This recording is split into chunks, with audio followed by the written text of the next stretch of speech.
This is your weekly global sailing highlights show, first produced in 2008, and weekly since then. Today's edition is dated September 26, 2025. Please check your subscription to our channel as subscribers are reporting that YouTube is not promoting it. Thank you. To start with, following 2 days of intense competition on the Sea of Marmara, the 24th Bosphorus Cup concluded with the race on the Bosphorus Strait. The busy waterway is closed once a year to allow this impressive contest to take place, and as usual a sumptuous spectacle was laid on for both competitors and spectators. Racing in a 15-knot northerly winds, and starting from Kuruçeşme, the 55-boat fleet contested a looped course that went as far north as Anadolu Hiasari and the impressive FSM Bridge and south to Beşiktaş, with the finish line near Beşiktaş.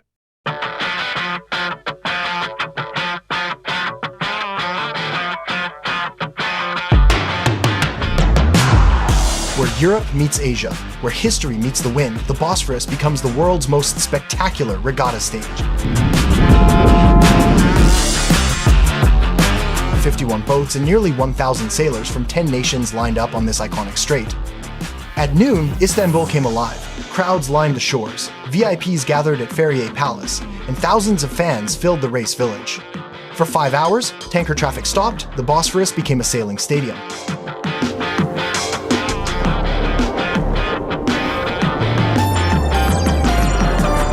For sailors, this is no ordinary course. Opposing currents, shifting winds, and tight geography mean every choice Europe or Asia can decide the race.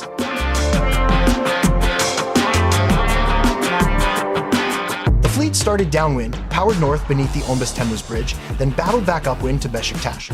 Against a backdrop of mosques, palaces, and suspension bridges, Istanbul became the grandstand.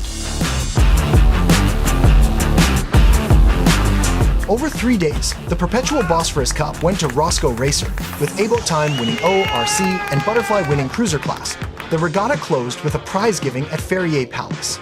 As winners raised their handcrafted Gorban ceramics trophies, anticipation already turned to next year, the 25th anniversary of this extraordinary event.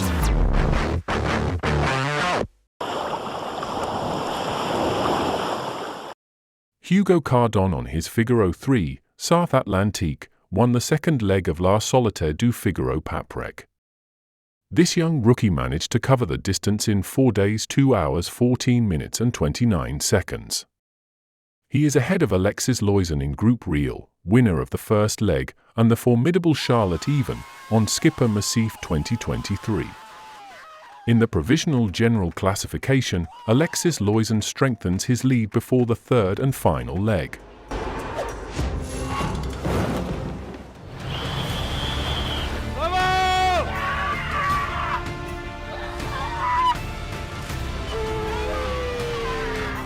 On a des hauts, des baisses dans le moral, c'est vraiment une course très difficile et là même au classement de 16 heures, je vois 3 bateaux qui sont repassés devant, je sais pas d'où. Et au final, à l'arrivée, j'apprends que je suis le premier et c'est incroyable. Moi j'étais venu pour faire le classement bisu, viser un podium, là claquer une étape. Enfin, il y en a, ils passent 5 ans, 10 ans sur la solitaire pour réussir à faire ça. Donc je pense que je réalise pas encore la chance que j'ai là, de claquer l'étape.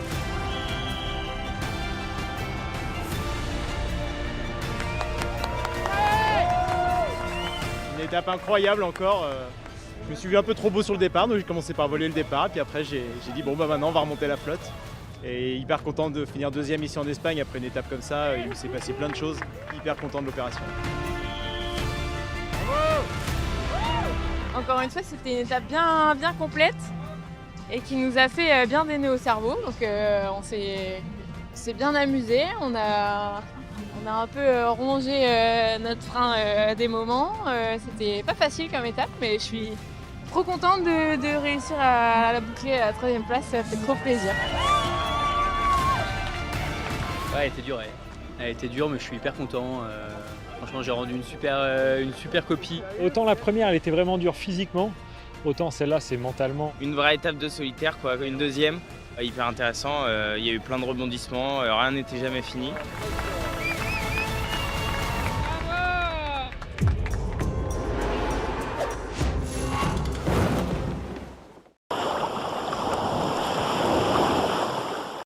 the Ocean Race Europe 2025 came to a spectacular close in Montenegro's Boca Bay with a dramatic coastal showdown that saw French Paul Mihat's Biotham put the icing on the cake and win again in the final coastal race in style. Team Paprec Arkia crossed in second to secure the overall runner-up spot on 40 points, with skipper Johan Richem praising his team's consistency throughout the 6-week race. Here are the best bits on leg 5.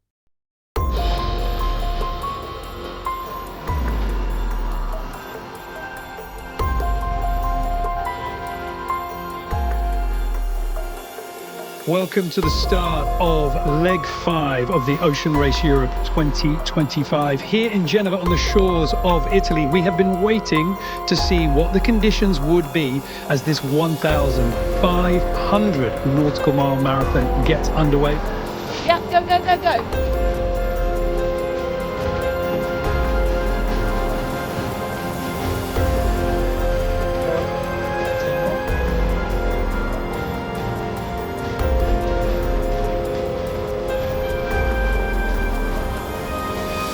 And I imagine on the track it looks like we're not moving.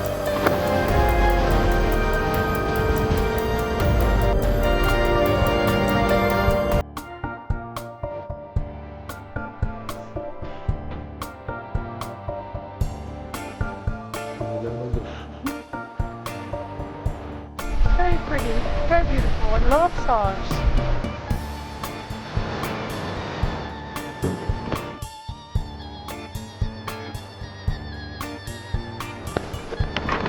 Like position-wise, we're not doing bad, but the wind completely shut down as expected. I mean, that's not news. We will have a bit of this, just trying to point to the right direction. Everybody will have his big gain and big losses, so yeah, just stay focused, keep calm, and try to make the boat as fast as possible.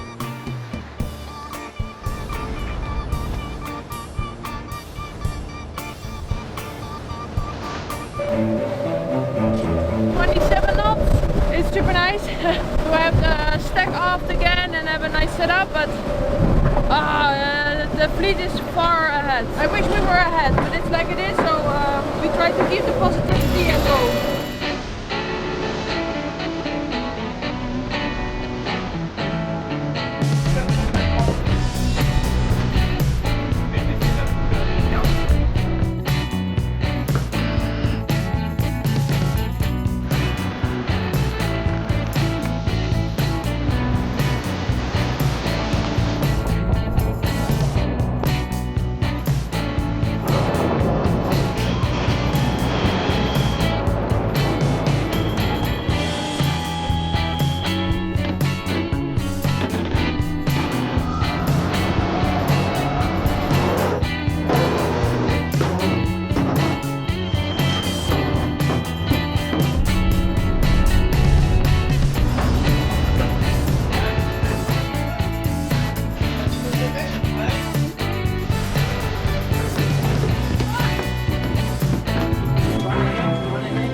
At the moment we're leading, we can see 2 other boats here, and then Arkea Paprec is further south, and the question is who gets through this transition first.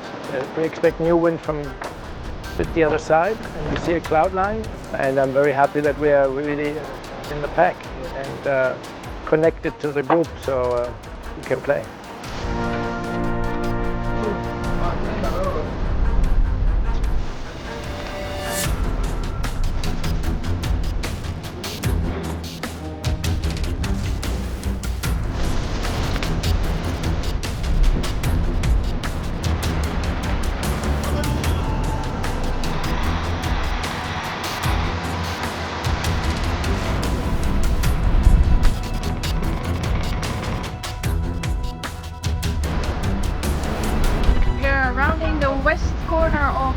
Sicily, then we made very good gains on our competitors. We're within 25 miles of each other now. So we made up 100 miles over the past 24 hours. So that's successful, I would say. We are under Sicilia. So the wind comes from the north. And Sicilia is really high. We have many mountains and one more than 3,000 meters. So now we are just flew in the wind. But tonight we're gonna catch wind from the other side, from northeast, and probably strong wind again, like 20-25 knots for a few hours, and tomorrow morning back to light wind.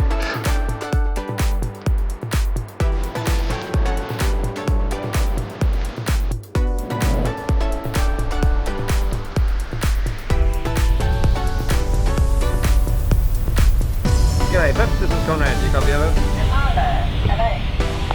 Hello my Canadian friends. Yeah, just wanted to call and say hi. I think it's quite funny that we end up crossing paths like this.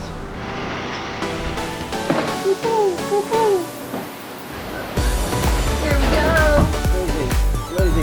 Rosie. Set for 24 hours. Yeah, sure. So we're back in the race.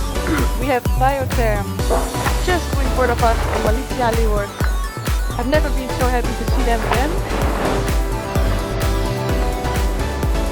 We are a green balloon, which mostly in sailing terms, all that means is that we are faster than the rest of the fleet.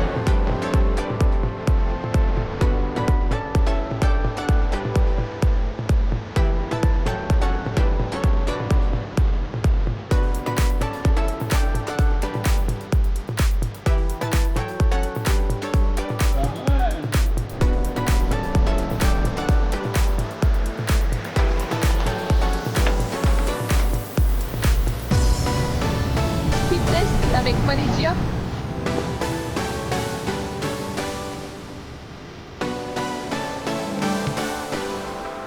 Nous là on était derrière Malaysia et Holcim, ce qui est pour nous une situation où on perd des points sur Holcim. C'est le moment de tenter quelque chose dans lequel on croit. Et là c'est à la côte albanaise pour la journée, alors que les autres ont l'air d'être partis à la côte italienne. This is the last day at sea on this amazing boat with this crazy crew.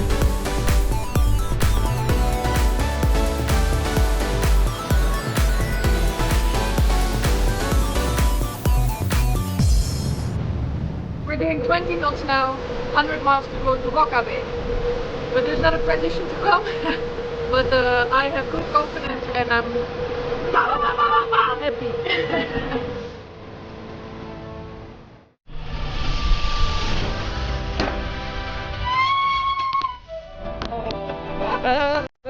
Tu viens pas jouer.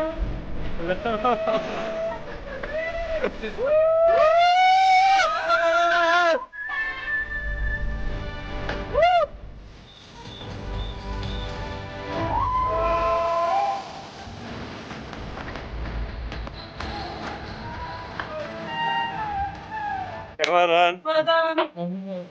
Well done, Morris.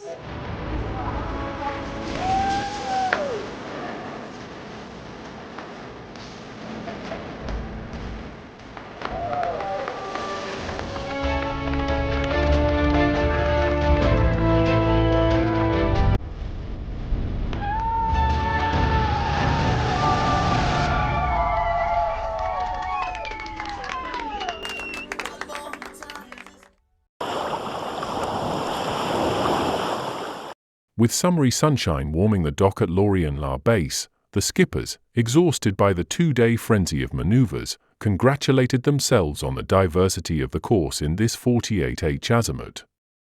Fun, intense, fantastic, tortuous, demanding, there was certainly no shortage of adjectives to describe the 48H and its Figaro leg vibes.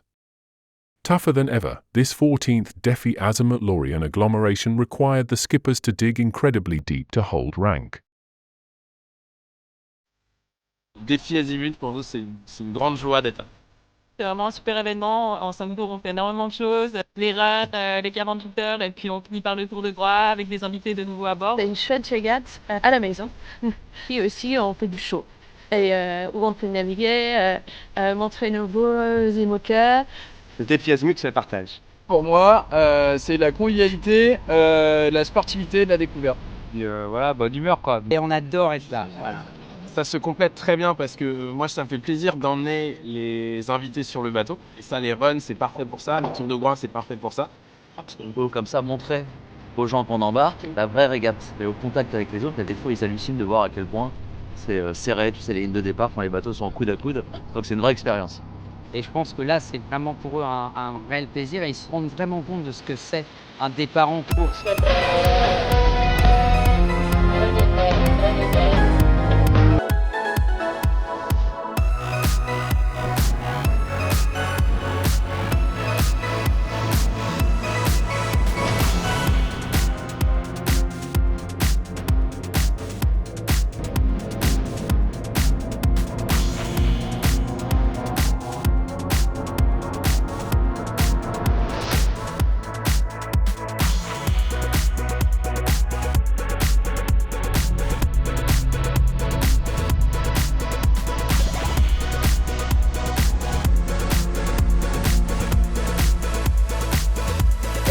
D'abord, c'est du plaisir, il faut que tout le monde s'y retrouve. C'est professionnel, on travaille tous vraiment dans un bon esprit, on donne le meilleur de soi. Et tout le monde doit s'y retrouver, tous les partenaires, les collectivités locales doivent s'y retrouver.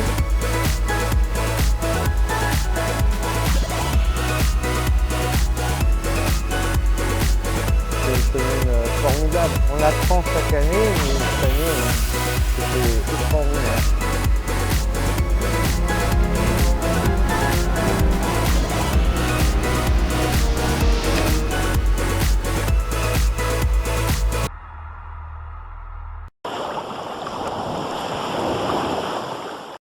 After a much-needed stopover in Puerto Sherry, the Clipper race fleet is back at sea.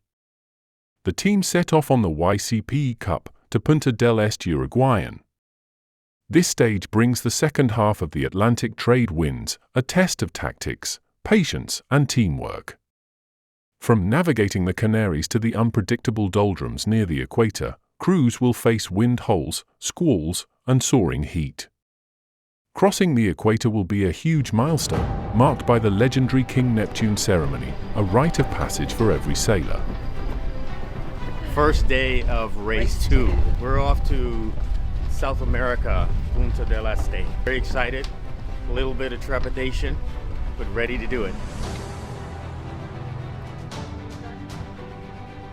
A real warmth of hospitality here from the welcomes that they gave us on the dock on the very first morning. The skippers are first mates, our girls, and they have been really nice. It's quite exciting on Punta del Este. A little bit of pressure to get in first, which actually I'm hoping we can do. We've refined ourselves as a team and hoping to get down there quick. Vamos Punta! Mom, I have sunscreen on, I promise. You can see. We all feel like we've really enjoyed our time in Puerto Sherry, but we're ready to go back to sea.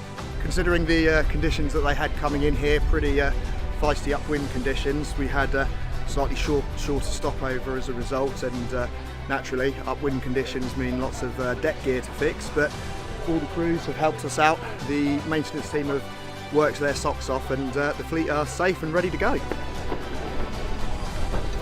Non-race mode, race mode. 5,300 nautical miles to Punta del Este in Uruguay. We're going to see some amazing weather for the first few days, lovely downwind sailing once we're out the bay, and can't wait to cross the equator, cross the Atlantic. All the crew are really excited about those milestones. Okay, Charlie Victor 20, you may slip your lines,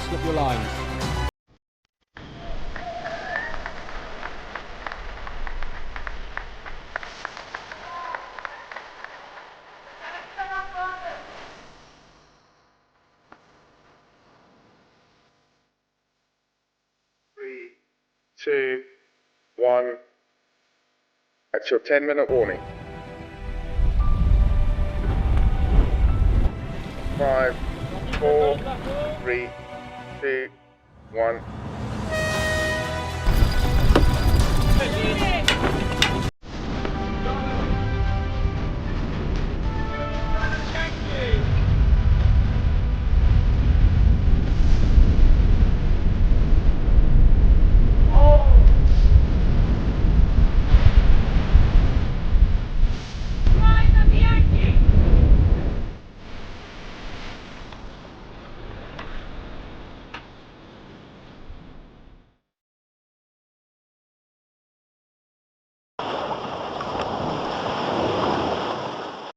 For days of close racing in Scarlino brought the Swan Tuscany Challenge to a spectacular conclusion.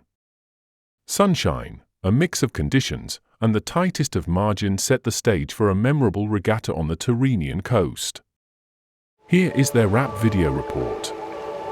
Good morning from Tuscany. You're tuned in live from Scarlino, where the sun is out and the breeze is building across the Gulf of Follonica. Clear skies today, highs of around 27 degrees and lows of around 18. Perfect conditions here on the Tyrrhenian coast. The roads are clear, the marina is busy, and the Swan family is back together once again.